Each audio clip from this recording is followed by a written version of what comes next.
Welcome back, and joining us is Mr. David Morgan of the Morgan Report. He is our silver expert. David, how you doing today, buddy? Well, I'm doing pretty darn good, Alan. Thank you.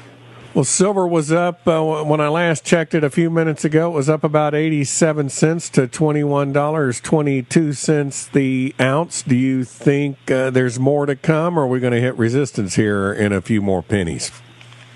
Well, all markets ebb and flow, but I just did membership has its benefits, and I just put out an update video where I show the charts and go pretty much into depth, not every little technical indicator, because I don't use most of them anymore. But the point being is that I put in a trade that has an 85% probability, and looks like it's working just fine for us right now. Well, good deal. So in an environment where the Fed's been printing money with reckless abandon, there is talk, however, for the different Fed governors over the weekend, we're talking about tapering as early as September. We both, I think, are in agreement that it is nothing but talk. What they're calling tapering, first of all, I think we should point out, isn't stop the money printing. It just means perhaps slowing it down. But on the other hand, there's nobody other than the Fed buying the treasuries right now, so it's just talk. Absolutely true. In fact, Bernanke was kind of embarrassed by making that statement about tapering.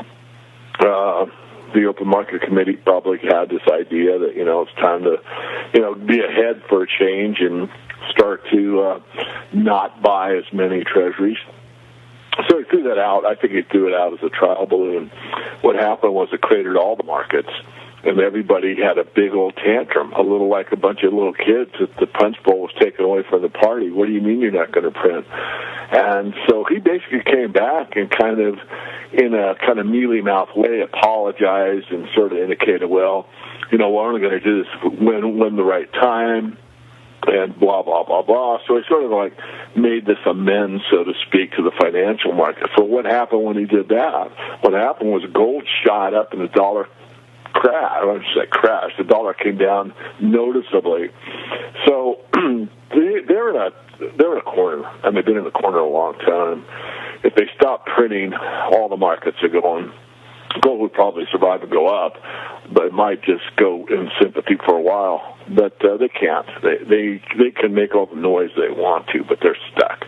No one wants these things. No one wants these treasury bills. There's been so much going on in the financial markets, not even behind the scenes, if you're aware of what's going on, but India, China, Brazil. These people don't want any more U.S. debt, and they're not buying it. And so what happens? Well, the Fed's the buyer of last resort, and that is inflationary, and it will hit the markets at some point. In fact, the bond market has already started to decline, meaning interest rates are going up, and this is not good for the debt markets. And that trend, I think, is going to continue.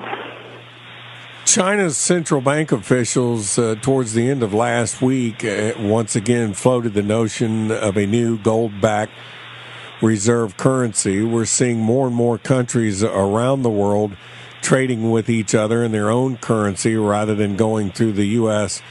dollar. It seems to me that the only people who are cheering on Ben Bernanke and his printing press are folks up there on Wall Street and the politicians, because other than that, everybody looks to me like they are beginning to reject the U.S. dollar wholesale. Exactly. You added on to my point or said it more succinctly. That's exactly the case.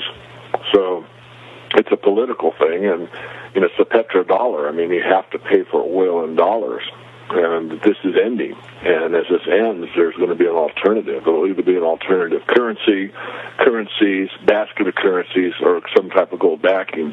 Normally in history, it's some type of gold backing. And the BRICS are basically forming their own bank. And this bank is going to be available to do settlement. And the settlement might be for oil. and that settlement might also include some gold.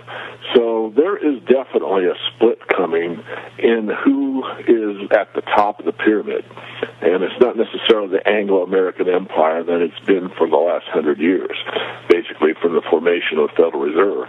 And it's basically London and Wall Street acting in cohorts. And this is ending. And it will not end well.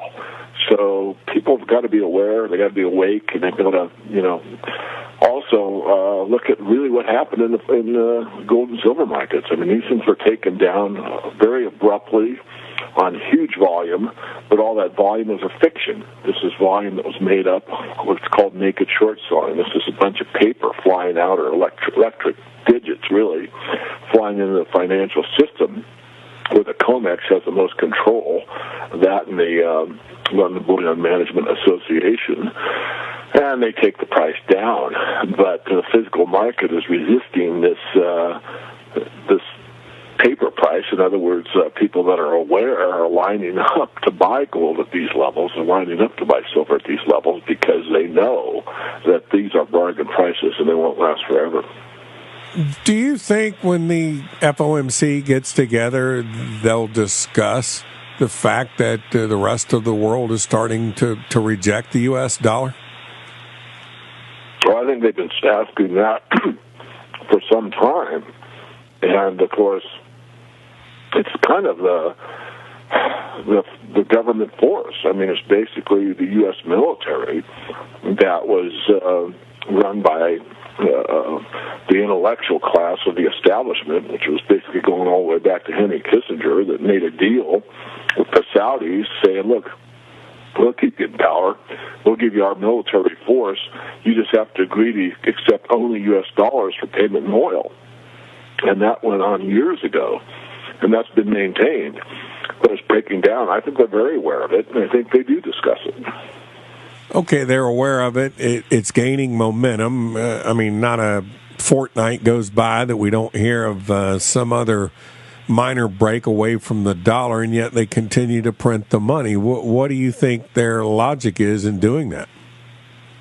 They have no way out. I think there's also some arrogance, hubris involved. I think that since the politicians and the military are tied together, that they're rather proud of the fact that, Saddam Hussein, who once was on their payroll and put in power by them, they took him out because he was talking about accepting the euro in payment of oil. Well, he's gone. Gaddafi is looking at a gold-backed currency, the dinar, for payment of oil. He's wiped out. So I think it's like, well, we're the bullies. We can take care of business. We can do whatever we need. We're going to maintain power. But that is not, in my view, going to last forever and kind of slipping away. So even the Saudis, you don't know what's going on behind closed doors there either. They might be giving up on the dollar themselves, or they might be getting a better deal with China, or they might be getting a better deal with one of the other BRICS. Maybe they're going to get payment in gold. They certainly love to be paid in gold, so they're very gold-oriented. So who knows what's really going on exactly. We know fundamentally what's happening. Rejection of the dollar.